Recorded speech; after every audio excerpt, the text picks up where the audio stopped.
À côté de moi, nous avons l'intérêt de Froggy Mouth avec l'ouverture de la bouche involontaire, avec la langue de protrusion de les enfants, avec des narcolepses.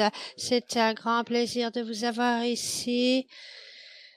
Nous nous connaissons depuis tellement longtemps. Je vois que vous partagez déjà votre écran. Michel, c'est à vous de commencer. Allez-y. Merci beaucoup, Guillaume. C'est merveilleux, une belle journée. Je suis connectée depuis ce matin. Ça fait déjà tellement d'interventions que nous écoutons. Je suis absolument convaincue de Froggy Mouth et j'aimerais ici vous montrer des particularités de l'utilité de ce Froggy Mouth avec des maladies rares. Je suis un psychiatre. J'ai travaillé ici. C'était un honneur de partager des ressources scientifiques avec des découvertes. Et pourquoi ne pas aider les enfants avec des maladies rares? Et donc nous avons le centre de maladies rares. Comme dit, vive la France. Je n'ai pas de conflit d'intérêt avec cette présentation et j'aimerais vous rappeler que la narcolepsie est une maladie rare. Nous avons 300 enfants qui ont une narcolepsie. En général, ça commence à l'âge de 5 ans et jusqu'à l'âge de 12 ans. C'est vraiment un problème à vie, une maladie à vie et on ne sort pas de la narcolepsie car c'est vraiment une déficience à vie, ce n'est pas si rare. Donc, si vous voyez un enfant qui somnole, qui a 2 heures de trop pendant la journée, c'est parce que c'est vraiment la caractéristique primordiale et qu'il y a des attaques de sommeil. Vous pensez directement, est-ce que cette personne a de narcolepsie et cet enfant, spécialement si c'était un enfant qui est tout à fait normal par avant. Narcolepsie vient durant le développement et ça vient des fois après un événement, après une vaccination, une infection ou de telles situations. Nous sommes intéressés aujourd'hui sur la cataplexie car la cataplexie c'est encore un facteur très important. Une autre maladie, la cataplexie, c'est la perte de tonus, ça peut affecter la bouche, le visage et c'est très marquant pour les enfants. Il y en a d'autres, c'est par exemple des paralysies, des problèmes de sommeil, mais ce n'est pas notre thème aujourd'hui. Nous savons ce que c'est que la narcolepsie, nous savons de quoi il s'agit. Les neurones nous savons ça depuis 20 années, cette maladie. Nous avons des neurones ici qui sont localisés dans l'hypothalamus. Ici, c'est l'hypothalamus. Et si vous avez une narcolepsie, ces neurones sont partis ou ils sont morts, où ils n'ont jamais été produits, où il y a une hyperprotéine. Et si vous n'avez pas assez d'hypocrétine, les personnes narcoleptiques, par exemple, vous pouvez mesurer l'hypocrétine dans le CRF. Il n'y a pas il n'y a pas de, si vous n'avez pas assez ou pas du tout, alors vous n'avez pas la balance entre être réveillé et être endormi. Et ceci entre, par exemple, l'énergie de dopamine est un autre système. Et ce que je veux vous montrer, c'est que il y a également un chemin vers le bas, vers d'autres neurones. Et si vous n'avez pas d'orexine ici, alors à ce moment-là, vous n'avez pas de retour dans l'amygdala. Et là, nous pouvons avoir une cataplexie si vous avez une grande émotion. Nous en revenons à ça. Ça, c'est un enfant qui souffre de trop de sommeil pour la journée. Et il est impossible de le réveiller. Il a dormi comme ça depuis 4 semaines. Donc, il a vraiment c'est vraiment une maladie très avancée chez lui. Le même enfant qui a 8 ans, qui ne peut même pas se lever adéquatement parce que il s'endort tout le temps et il s'endort. Ça, c'est pas une cataplexie. Ça, c'est parce qu'il ne peut pas rester réveillé. Et ça, c'est vraiment impressionnant. Donc, si vous voyez un enfant qui dort tout le temps, alors ramenez-le à un centre de sommeil. Ce n'est pas un enfant qui a de la narcolepsie après avoir été vacciné en 2009, après la vaccination H1. Et là, il a déjà grossi, ce qui n'est pas normal, mais c'est normal en narcolepsie. Il a le problème de respirer. Et si nous regardons cet enfant durant la journée, nous le laissons dormir, alors ce que nous voyons ici, c'est le mouvement cérébral et la caractéristique est vraiment très caractéristique pour des enfants qui souffrent de la narcolepsie. Donc ici, c'est ce que c'est qu'une cataplexie. Vous voyez, l'enfant rigole, il reçoit ici une stimulation et c'est dans le cou, dans les épaules. Et si cela continue, il pourrait tomber par terre. Et tant qu'il a le stimulus, il peut être en train d'expérimenter une cataplexie. C'est le cas de l'enfant ici.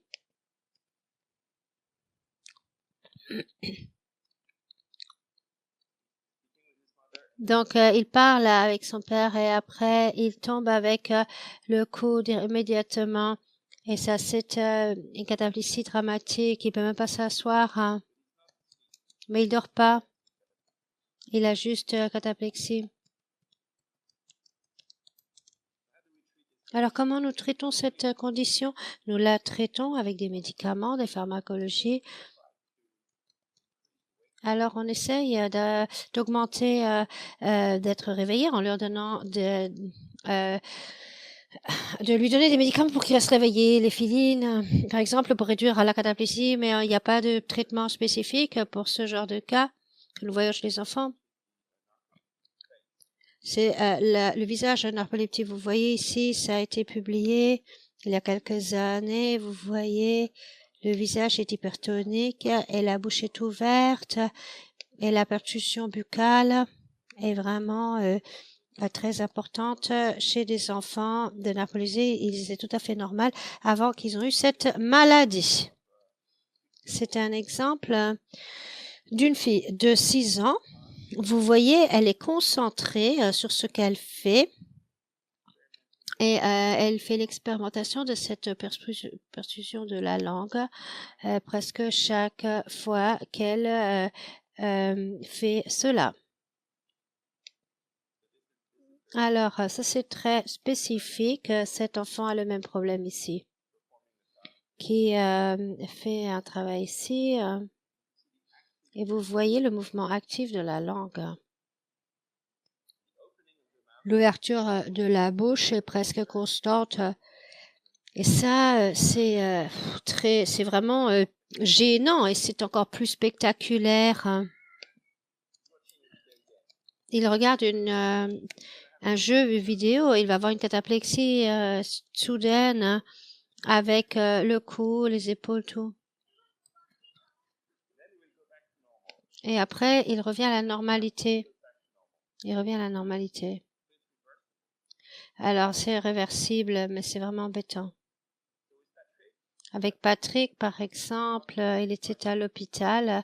Nous avons essayé d'utiliser le Froggy Mouth. Et je pense que là où nous avons utilisé Froggy Mouth, nous avons essayé de lui venir en aide avec ce phénomène de cette percussion buccale, car il n'y a pas de traitement spécifique et la médication a déjà aidé cette condition. Mais ça c'est après avoir mis Froggy Mouth pendant quelques mois. Patrick demande à cet enfant d'avaler correctement.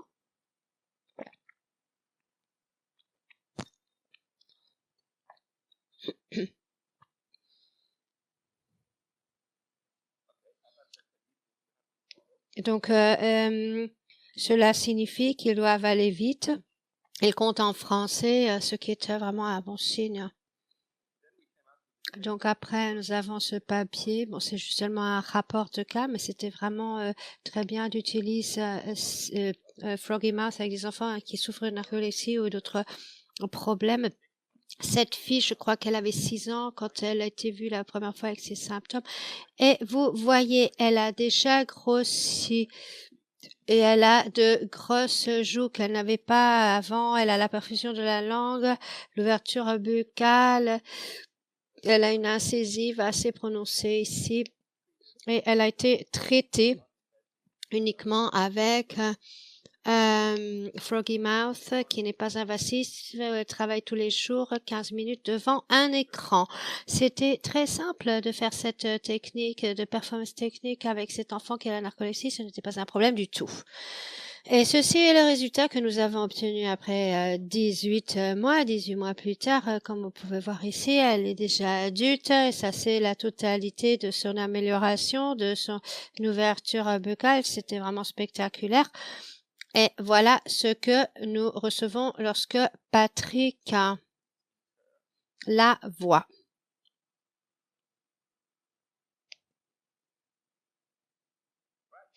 Très bien. Elle reçoit vraiment un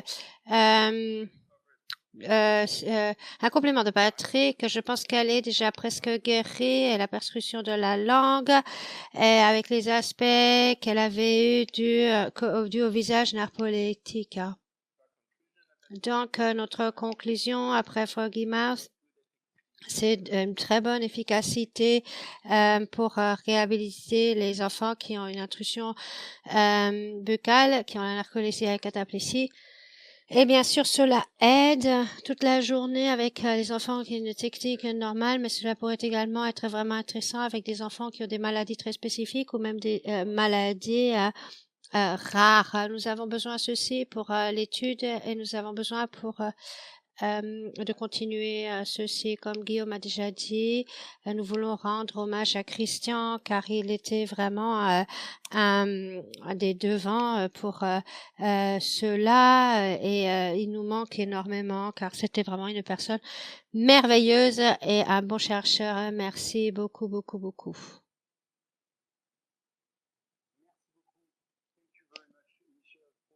Merci beaucoup, Michel. Donc là, vous allez être à côté de moi. Oui, je serai à côté de vous. Donc, mon équipe est là pour nous donner différentes questions que nous pourrons avoir eues.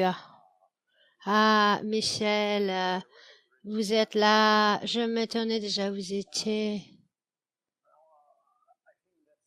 Je crois que c'est très important d'avoir cette sécurité. Nous sommes partis de la même équipe, comme mon père.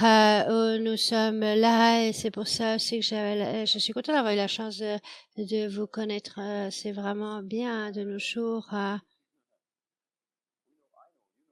Je sais, vous savez, tout le monde sait, nous savons. Alors, nous n'avons pas de questions pour l'instant car nous parlons bien sûr de sujets très spécifiques, mais je suis au courant que beaucoup de personnes, spécialement en Asie, mais il est temps également pour eux, ils sont vraiment intéressés de tous ces aspects dans l'apnée du sommeil et c'est vraiment un grand thème dans la recherche. Je parle de l'apnée du sommeil et tous les déficiences de sommeil. Je me souviens Christian Demino a fait une de ses grandes études à Taïwan, si je me souviens bien. Ici, c'est un peu tard pour eux maintenant. Alors maintenant, ça sera là sur la plateforme pendant 3 ans, qui sera là. Donc pour toutes les personnes qui nous voient maintenant en replay, je veux vous voir, il est 9 heures, on est en live depuis 14 heures. Et vous avez fait un sublime travail, sublime, magnifique. Merci. Alors, nous avons cette application sur le groupe de Facebook du Congrès. Veuillez venir ici. Ça s'appelle Froggy Days. Participants, des journées ici et vous pouvez poser vos questions directement à Michel. Toutes les questions que vous pourrez avoir au sujet de ces présentation. J'étais impressionnée de beaucoup de ces présentations de ce que Froggy Mouth pourrait avoir avec tous ces cas. Et là, Michel peut vous répondre tout de suite sur le groupe de Facebook. Oui, c'est un plaisir. Hein. Et donc, checkez tout ça. Tout le monde dit que c'était vraiment très intéressant. Il vous remercie. J'aimerais peut-être encore dire une chose, car vous êtes vraiment spécialisé dans les enfants. Lorsque vous voyez des enfants, si vous voyez des enfants qui dorment beaucoup, ramenez-les à un centre, car ils pourraient avoir la polycie ou l'insomnie ou bien une maladie qui n'a pas été diagnostiquée, pour avoir l'obésité aussi dans le cou. Ils pourraient également être traités par Froggy Mouth ou par d'autres. Et il est très important de ramener ces enfants là où il doit, et vous travaillez vraiment très bien. C'est peut-être quelque chose que nous voyons, et les politiciens, que tout le monde soit au courant de cette maladie, de cette prévention.